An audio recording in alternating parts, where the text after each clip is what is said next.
आज हम चैप्टर 5 और चैप्टर 6 से डील करेंगे। चैप्टर 5 में सेक्शन 25 से 27A तक कंसिस्ट करता है। चैप्टर 5 का नाम duties and fees. Section 25 duty on excisable article. इसमें लिखा गया है कि जो एक्साइजेबल आर्टिकल्स पे जो टैक्स लगाया जाएगा उसके बारे में डिस्कस किया गया है।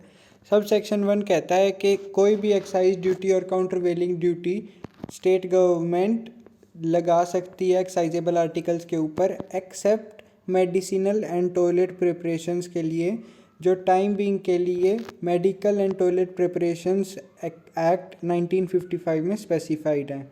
अब फर्दर ये 5 प्रोसेसेस हैं जिनके अंडर एक्साइज ड्यूटी लगाई जाती है। Clause A import, clause B export, clause C transport, clause D manufacture cultivate collect under any license granted under section 13। Clause E में लिखा गया है डिस्टिलरी या फिर कोई ब्रूअरी जो लाइसेंस्ड है। इसमें फर्दर ये लिखा गया है कि अगर स्टेट गवर्नमेंट चाहे तो वो किसी भी एक्साइजेबल आर्टिकल को ड्यूटी से एग्जेम्प्ट कर सकती है, मतलब उसको उससे बाहर रख सकती है। मतलब वो कह सकती है कि इस पर्टिकुलर आर्टिकल पे ड्यूटी नहीं लगाई जाएगी। और ये जो प्रोवाइडेड दैट है इसका मतलब प्रोविज़ो होता है, और ये जो कई बार सब सेक्शंस में हमें देखने को मिलता है, तो ये हमें जनरली अच्छे से पढ़ना चाहिए क्योंकि ये कुछ हाईलाइटेड पॉइंट होता है। ये जनरली जो सब सेक्शन या सेक्शन में लिखा गया होता है उससे कुछ हट के बात की गई होती है। सब सेक्शन 2 में लिखा गया है कि जो सब सेक्शन 1 के अंडर ड्यूटीज़ इम्पोज थी डिफरेंट एक्साइजेबल आर्टिकल्स पे, उनका रेट भी डिफ़र कर सकता है डिफरेंट कंडीशंस के हिसाब से। फर्स्ट है कि जिस भी जगह पे एक्साइजेबल आर्टिकल लेके जाया जा रहा है उसके बेसिस पे ड्यूटी डिफाइन करना। सेकंड, जो एक्साइजेबल आर्टिकल की स्ट्रेंथ और क्वालिटी है उसके बेसिस पे।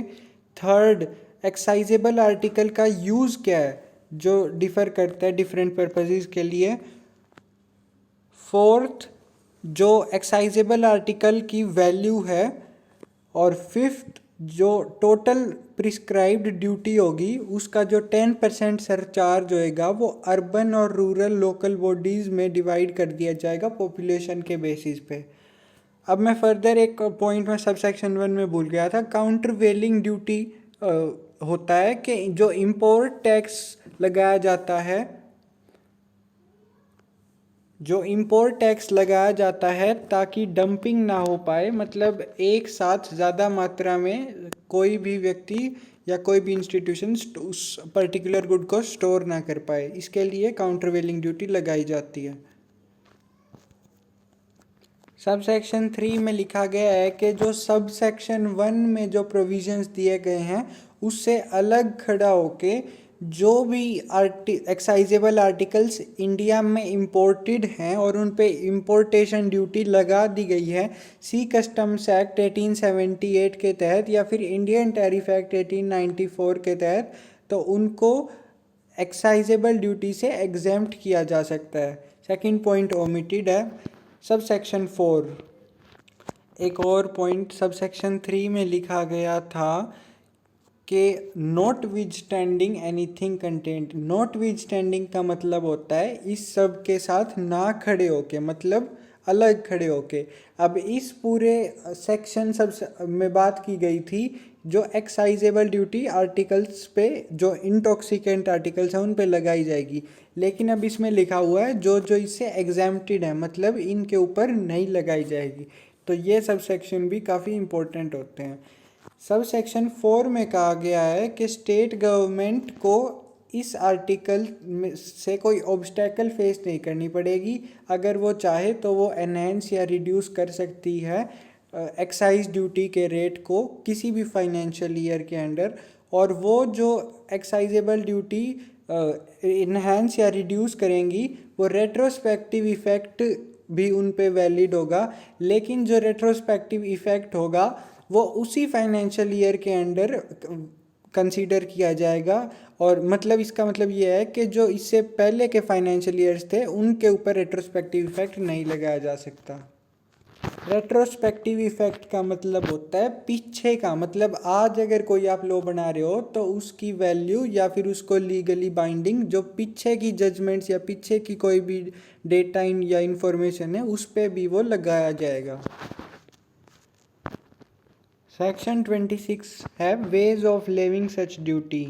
इसमें कहा गया है कि स्टेट गवर्नमेंट डिफाइन करेगी कि किस टाइम पे किस जगह और किस तरह से एक्साइज ड्यूटी इम्पोज की जाएगी, और एक्साइजेबल आर्टिकल्स के import, export, transport, collect, manufacturing और जो भी एक्साइजेबल आर्टिकल डिस्टिलरी, ब्रूरी या वेयर हाउस में से स्टोर या फिर इशू होते हैं उन पे किस तरह से एक्साइजेबल ड्यूटी लगाई जाएगी।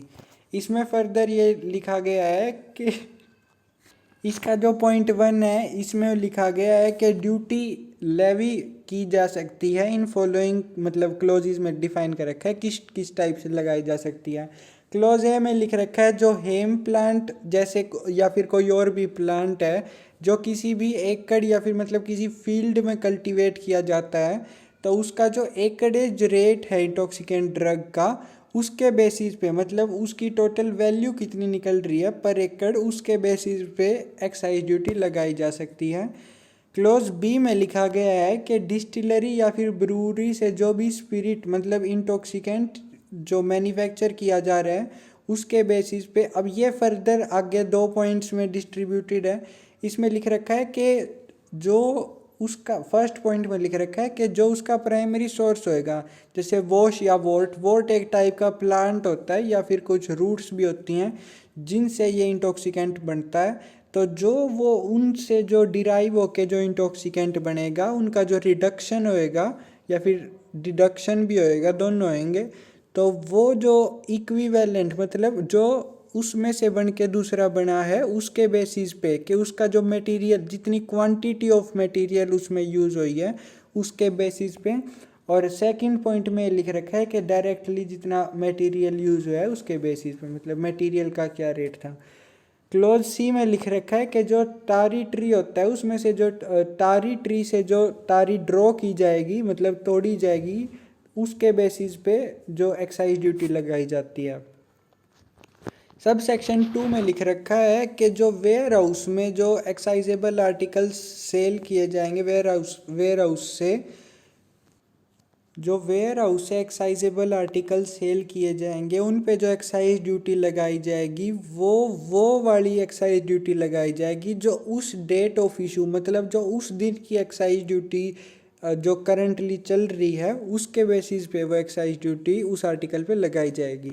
सब सेक्शन 3 में लिखा गया है कि इसमें लिखा गया है कि अगर आज की डेट में अगर मैं एक वेयर हाउस ओनर हूँ तो मैंने अगर कोई आज एक्साइज ड्यूटी पे करी, लेकिन कल अगर मैं मेरे स्टोर में वो जो मेरे इंटॉक्सिकेंट्स हैं वो अभी भी स्टोर्ड हैं और अगर स्टेट गवर्नमेंट एक्साइजेबल ड्यूटी में कोई चेंज करती है या तो उसको बढ़ाती है या उसको घटाती है, तो वो अगर मेरे स्टोर में सेकंड डे के लिए भी मेरे स्टोर में अगर रखे गए हैं तो मैं जो सेकंड डे की एक्साइज ड्यूटी है वो लायबल होऊंगा वो पे करने के लिए। तो जो अगर उसमें अगर वो कम कर दी गई एक्साइज ड्यूटी तो स्टेट गवर्नमेंट मुझे जो मेरा जो डिफरेंस होगा उस अमाउंट का वो मुझे पे करेगी, और अगर वो इंक्रीज कर दी गई है तो मुझे वो एक्साइज ड्यूटी का डिफरेंस पे करना पड़ेगा। Section 27 payment for grant of लीजेस। Sub section 1 में लिखा गया है कि स्टेट गवर्नमेंट को जो सेक्शन 18 के अंडर जो लीज के द्वारा जो सम ऑफ अमाउंट मिलती है वो उसको भी एक्साइज ड्यूटी के अंडर काउंट कर सकती है। मतलब वह कह सकती है कि जो इस सेक्शन में या इस चैप्टर में जो एक्साइज ड्यूटी पेएबल थी आप उससे एग्जेम्प्टेड हो, मतलब आप इसको देने के लिए लायबल नहीं हो।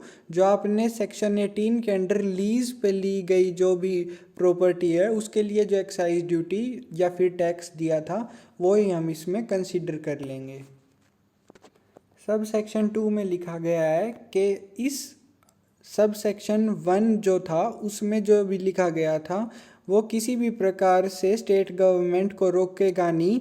सेक्शन 18 के अंडर जो लीज के लिए जो टैक्स या फिर एक्साइज ड्यूटी लगाई गई थी उसको एनहांस या रिड्यूस करने से फाइनेंशियल ईयर के अंडर, और ये जो एनहांस या रिड्यूस स्टेट गवर्नमेंट करना चाहती है इसका रेट्रोस्पेक्टिव इफेक्ट भी होएगा।